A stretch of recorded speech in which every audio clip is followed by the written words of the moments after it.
My name is Roger Wesley, and I am your host of Successfully Unemployed. And I am thrilled today to have an absolutely amazing individual on the show. Today, I have a Fortune 500 business executive with a Six Sigma green belt, Jill Christensen. She understands what employees want in the workplace, what managers need to do differently to inspire people to execute. Her first book is a global bestseller, and her popular blog was named a top 100 corporate blog alongside Apple and Microsoft. Her second book about how to engage remote workers debuted during the COVID pandemic. Jill Christensen, thank you so much for being on the show today. I am so thrilled to have you here. How is your day going so far? It's going amazing, and I'm absolutely excited to share what I've learned and what I know with your audience. Wow, this is so great. So tell me this, Jill.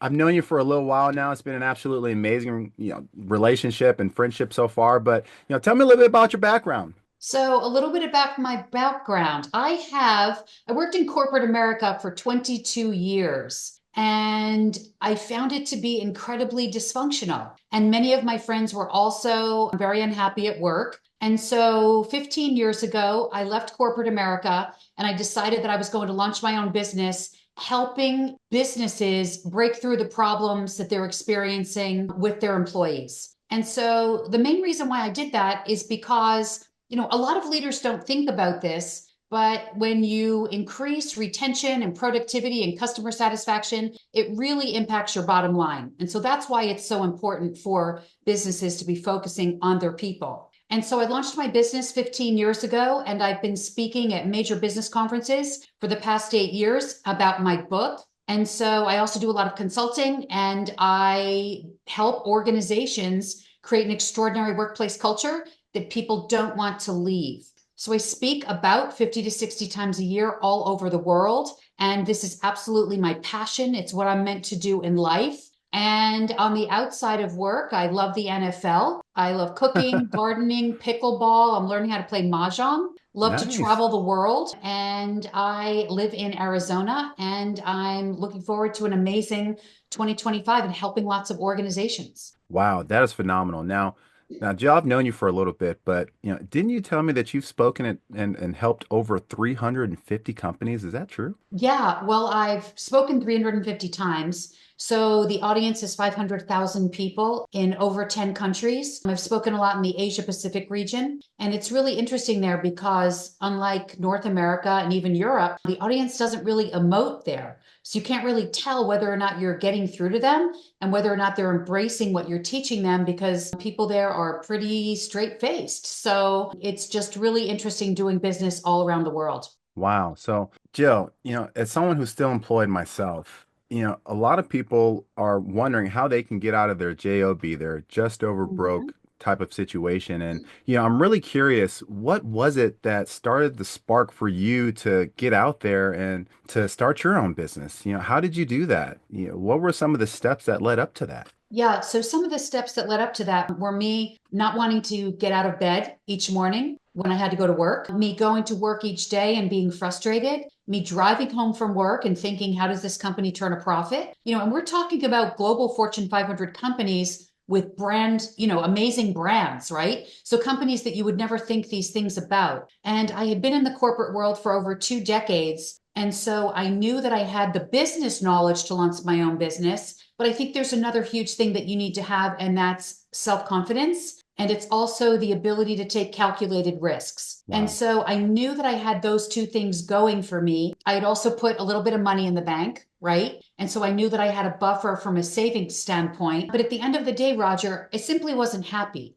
And I Mm, knew this is my life, right? This is mm. where I spend the vast majority of my time. I want to do something that I'm passionate about. I want to do something that I love. And I especially want to do something where I feel like I'm making a difference and helping people and organizations. And I Wow. didn't necessarily feel that when I was working in a corporate job. And so I knew that there was a big need in the workplace for organizations to fix their cultures and to treat people better and create environments where people could excel. And so that's what lit a fire beneath me to build a business on a problem that I saw in the marketplace. Wow. That's amazing. And I just want to unpack that a little bit further because I know in some of our conversations, I believe you shared with me that you had climbed all the way up the corporate ladder to the corner office. I mean, wasn't that a little bit scary leaving the corner office to go all out on your own? Understanding that you had a savings account, but I mean, you made it to the top of the, you made it to the top. You did it. So, what was that shift like going all the way from the top to saying, you know what, I'm going to give up the guaranteed income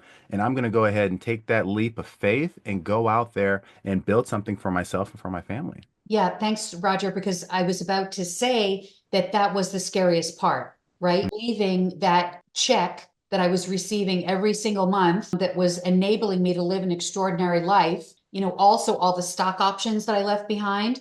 My Mm. entire 401k was invested. A lot of it was invested in the company stock, right? So I was completely tied to them financially. I was single, so I didn't have a backup plan with a spouse or another income source. And so that was absolutely the scariest part. But I really believed in my dreams, right? And I believed in myself. And I believed that as long as I went out into the workplace and was in service of others and brought to the table proven solutions that I knew solved business problems, I trusted that the money would come. I Wow. trusted that the money would follow because I knew that I was working on behalf of people and organizations and leaders. And I had been in corporate America long enough to know how dysfunctional so many businesses are that I know that the solutions that I was bringing to the table were things that organizations and leaders needed. Wow. Wow. So that's phenomenal.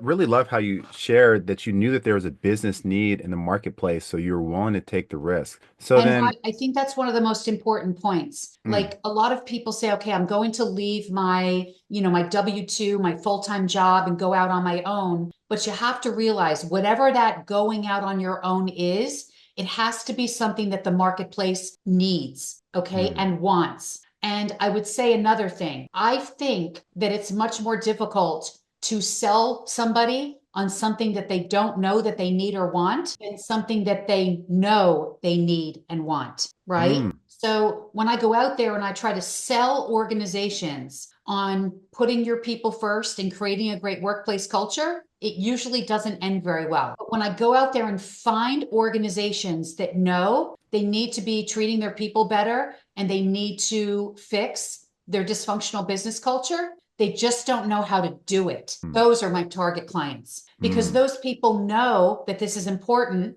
They know they're not doing good at it, but they don't know how to fix it. And so, what I'm bringing to the table is a solution to a problem that they know and recognize that they have. Wow, that is amazing. That's really interesting, Joe, because you mentioned the fact that you were selling or that you were sharing this information with these companies. And I think all too often I've been guilty of saying things like, I don't like sales or I'm not a salesperson, when in fact, I'm selling myself. If I say that I'm a bad salesman, then I've just sold myself on I'm a bad salesman. But you were sharing products and things that these companies actually needed. So was it really selling or was it really just informing them of things that they actually needed the whole time? So, can you kind of unpack what that looked like for you, making that transition from, thinking that you were trying to push something on someone to really helping them to see that, hey, there's a value here, and I really believe that this could help your organization. Exactly. That's a great point because I don't have a training per se in sales. But what I did have was a solution to a problem that I was incredibly passionate about.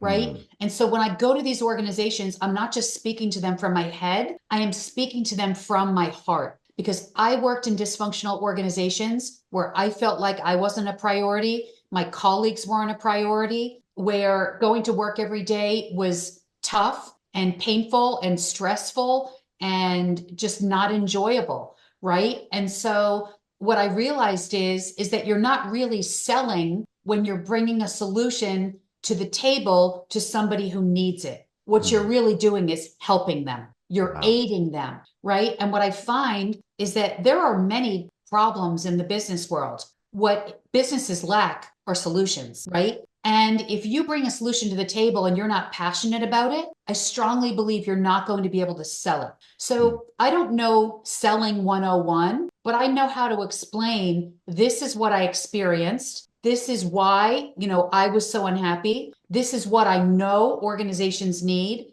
here is a proven solution that you can leverage in your organization to fix this in your company. And I've done this, so I will stand by your side to help you every step of the way and cheer you on, right? And when you come to the table like that, again, you're really in service of somebody versus in sales of somebody. And people pick up on that. And they also pick up on the belief that you have in the solution, your excitement, your passion, your energy around something that you've experienced and something that you have been successful at. And so I really believe to anyone who wants to go into their own business, it needs to be, in my opinion, something that you have already done in the world and that you've succeeded at. And so you know that the solution that you're bringing to the table works and that it's proven, and so that you can talk about that experience with your potential clients. Wow, that's beautiful, Jill. Let me ask you this. So, through your journey of starting and getting out there in the world, what would you suggest to those people that are in a similar space? They're just getting started, they know they don't want to work a job, they want to go out there and they want to do something different, but they don't know where to start. What would you tell them in terms of how to get started? What are some steps that they could take? I mean, you're a professional speaker, right? What are some things that, maybe if they wanted to pursue your career path, how could they do that? Well, I think what they first need to do is really take a step back and create a little alone time and quiet time for yourself and really try to dive into if you can discover what your purpose is here in life, right? Because I know this is my purpose. My purpose isn't just to be in service and to help people, it's to speak, it's to use my voice to do that, right? I believe that Michael Jordan understood that he had a gift and his purpose was to be an extraordinary athlete, right? I think many times that answer is inside of us, but we don't find a moment of stillness, of quiet, of peace to really go inside and think about, can I hear that answer for myself? And then if you're not capable of hearing the answer to the question, what is my purpose? What I say to people is I really think that you need to think about the intersection of what you're passionate about and what you're good at,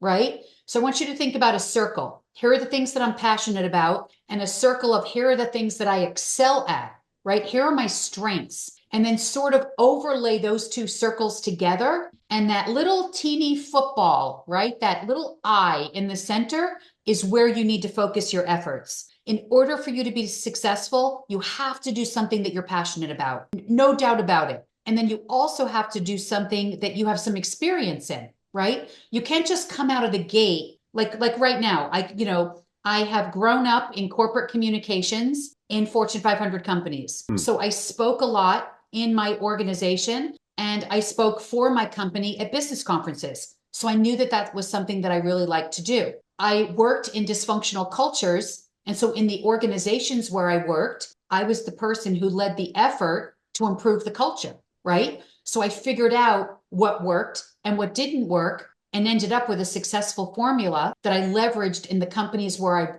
was working as a W-2 employee and fixed those. And so when I left, I thought to myself, I have experience fixing cultures and being good at it. And I absolutely love presenting to people, being on stage, sharing my solutions with people who are looking to improve their culture and put their employees first. And so I think what I did well is I was very strategic. I didn't say I'm going to become a professional pickleball player, right? You see Pretty what I'm popular saying? nowadays. Yeah, of Even though that would be fabulous, right? I didn't say, oh, I'm going to be a broadcaster on the NFL, sidelines. Just, you know what I'm saying? Like, course. I really looked at what do I love to do? What am I passionate about? And what experience do I have where I have succeeded? And I married those two and said, I've been writing my whole life. I could write books. I love to speak. I could get on that stage. And then another thing that I did, which I think is really important for anyone who's leaving a full-time job, is I don't believe that there are necessarily any new ideas. Meaning, I went out there and benchmarked the best and the brightest who have done this before me. And I pulled a lot of what they've done well for me to learn how to do what I was about to embark on. And so don't start from scratch. Don't make it up, right? Go and talk to people who are doing it successfully. Go and Google, what is the most effective way to do this? Go and take a training class. Go and read a book. First and foremost, don't think you've got all the answers. Wow. right? There are so many smart people out there who have gone before you, regardless of what it is you're about to embark on. Leverage those people, leverage their ideas, leverage their solutions, because, you're going to go through some trials and tribulations, right?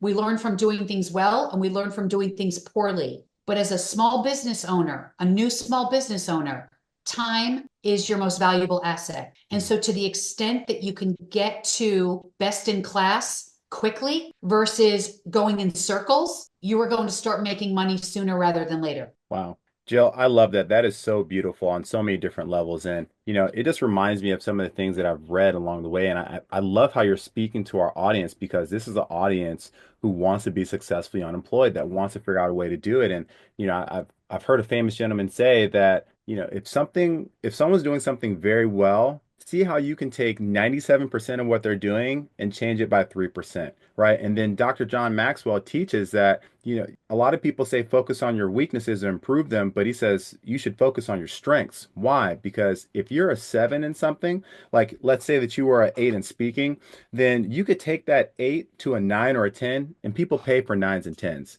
But if you're a three in pickleball and you try to Exactly. move that to, you're only going to move that to a five or a six or a seven, maybe, and people don't pay for fives or six or sevens. So really see what you're good at, see where your strengths are, and then capitalize on those strengths. So, Jill, that is absolutely amazing. I love how you shared that. Agreed. Also, sometimes we think our strengths are one thing, but other people see something different in us. So, one of the things also that I recommend you do is go to those people who are closest to you, your family, your best friends, your coworkers, and say, what do you think my strengths are? Where do Mm, you think my strengths lie? Because if other people see that in you, your potential clients are going to see that in you. So those are mm, other ways that you can really start to hone in on what could I not only be good at, but make a living doing, right? mm, Because again, nobody wants to be a starving artist, right? mm, What you want to do is find what you're passionate about, what you're good at, overlay those two, and don't think about the money. Because if you go all in, just, 100%, the money is going to follow. And like you said, in the very beginning of my career, I used to have managers who would focus on, well, here are your development areas. And then, like you, I started reading leadership books. And it says, don't focus on those development areas. It's not like you're supposed to pretend they don't exist. They do exist, but focus on getting your strengths that are eights and nines to 10, mm, right? Because then you're really going to be able to rock the house. Like you say, you're already strong, right? So mm. for you to get stronger would be definitely more natural than for you to improve on things that you're just not so good at naturally. And you know what? That's okay. There are things that everybody is not so good at naturally. Don't focus on those things. Focus on where your strengths lie. Absolutely. Yeah. Do you mind if I share with you what I think one of your strengths might be? Sure. I think one of your strengths is firing people up because I'm getting excited talking to you. I can't wait to go out there and just hit the ground running. I feel like you've given me some crucial keys to the kingdom that I can really take and add value and use in the marketplace. I mean, this has been so exciting, and I'm really grateful that we had this opportunity to chat a little bit further. I wanted to ask you a couple more questions here, and I think that these questions will add a lot of value to the audience. But let me ask you this. How has failure shaped your life? I've learned from my failures. So I don't feel like any of my failures were a reflection on me being a failure per se. So I didn't take it personally. I didn't let it knock my self confidence. I believe that there are lessons in everything, especially in our failures. And so what I've done is when I fail at something, I do like a post mortem. I step back and I think about, okay, let me go through in my mind how this transpired, right? I even think about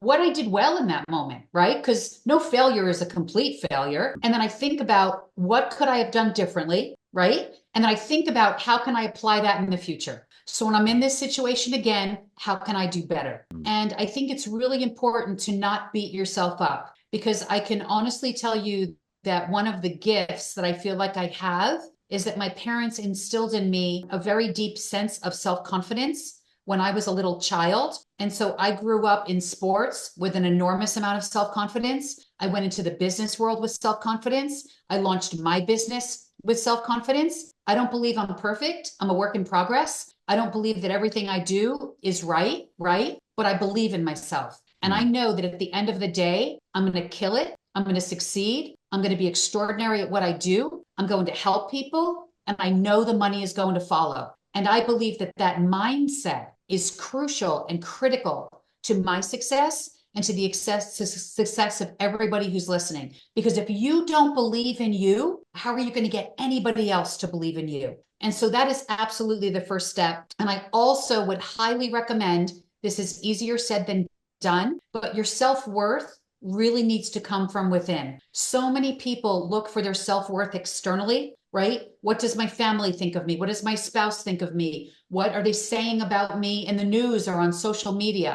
What has my manager said about me in my development conversations? That's all interesting stuff, right?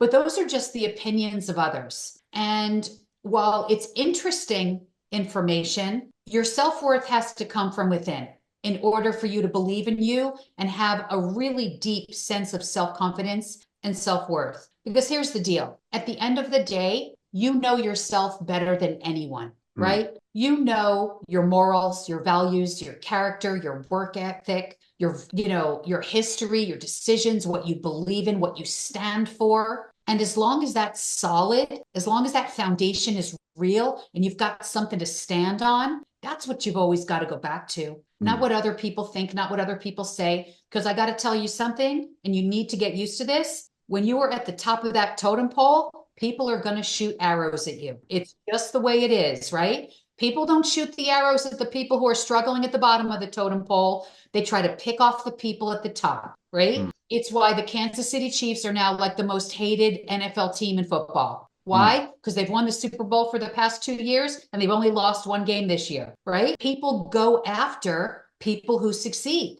people who are in the number one position. And so you've got to have some tough skin. You've got to be resilient. You've got to think of yourself as like a Teflon frying pan where you've got to just let that stuff slide right off. I hear what you're saying to me. I hear what you think about me. But at the end of the day, I know who I am. And I'm going to draw from what I know, from what I know is true, from what I've proven to myself. And that's the voice that I'm going to listen to. That is beautiful. I cannot wait to go back through this podcast and listen and take some notes myself. I've just been glued to our conversation. This has been so awesome, Joe. I mean, just it's been invaluable for me because I feel like I've been able to glean from your experiences and traveling all over the world and what you've learned from speaking and helping so many organizations. I mean, 350, that's not a small number. And I just really, truly appreciate this opportunity. I've one or two more questions for you here.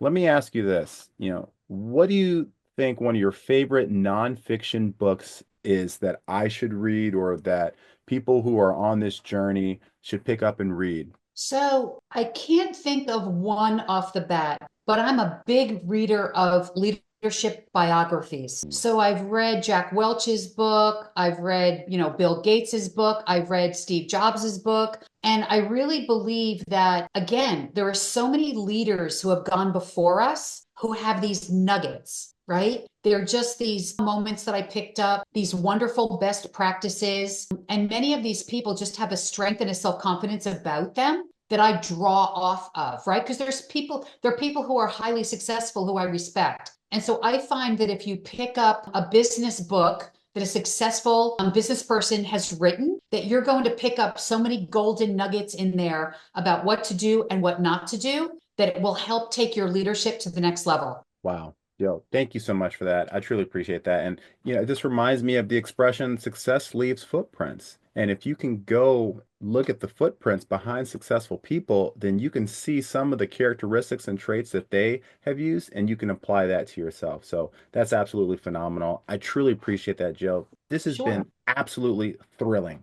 I'm on the edge of my seat. I can't wait to hop off. Did you want to say something else, Joe? Yes, I've got one more idea for people. So you're going to have days as an entrepreneur, and you're also going to have days as an employee where things are just crappy, right? Like it just sucks. It's hard. You don't know if you're going to succeed. You're not exactly sure if you're moving in the right direction. So there's something that I do every night that really helps me. So I have a glass jar that I have on my night table, and I wrote on it gratitude jar. And so every single day I write on a slip of paper something that I'm thankful for or something that really went well that day. right? So, what is a win that happened in my life that day? Or what is something that is going on in my life that is just really a wonderful thing, right? That I have so much gratitude and that lights me up inside. And so regardless of how bad my day is, I write on that slip of paper something that went great today, something that went well today, something that made me smile today, something in my life like my pets, right? That I'm just really happy about.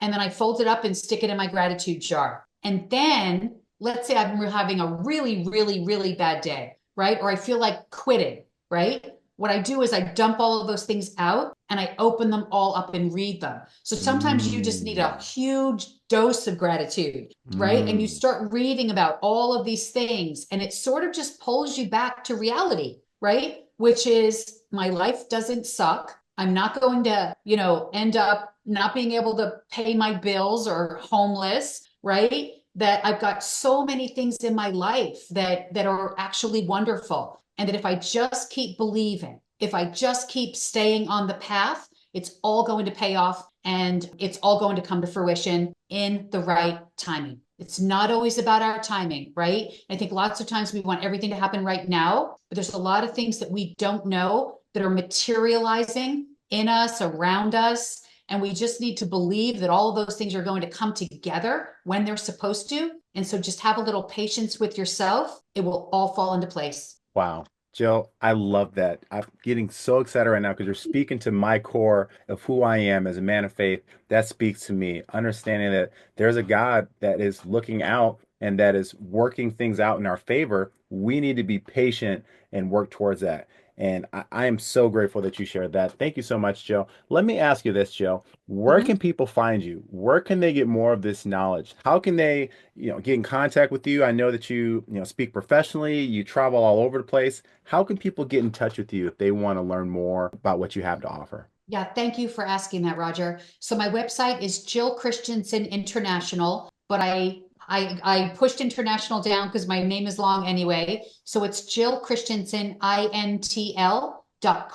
And if you were to Google Jill Christensen keynote speaker, I think I might pop up in your Google results. And again, I've got two books about how to create an extraordinary workplace culture. One for employees who are working in a physical work location, and one for employees who are remote or hybrid. I do workshops, I do consulting, I speak at keynote speeches. I also work one on one with people who are interested in getting into the speaking business or who just really need a coach, right? So, some of the organizations that I've helped their cultures, I have also coached their leaders. Right, about just things all related to leadership. Because again, like I said earlier, I find that a lot of people, even in leadership roles, don't have a lot of belief, don't have a lot of self-confidence. And so one of the first things that I really focus on is then turning inside and getting that true and right for themselves because that foundation is critical. Wow. Thank you so much for sharing that, Jill. I know that I'm going to be running to check out some of those resources and materials. And you left out the fact that those are best-selling books. I mean, we were chatting a little bit before we hopped on here, but I read the first one, Remote 101, and it was a page turner. I couldn't put it down. So thank you so much for coming on the show today. Thank you so much for encouraging us to get out there and to become successfully unemployed. Jill Christensen, this has been an absolute honor. Thank you so much. Hope you have a fantastic rest of your day. Thank you so much. And to everyone out there, go get them. Love it. Thank you so much, Jill.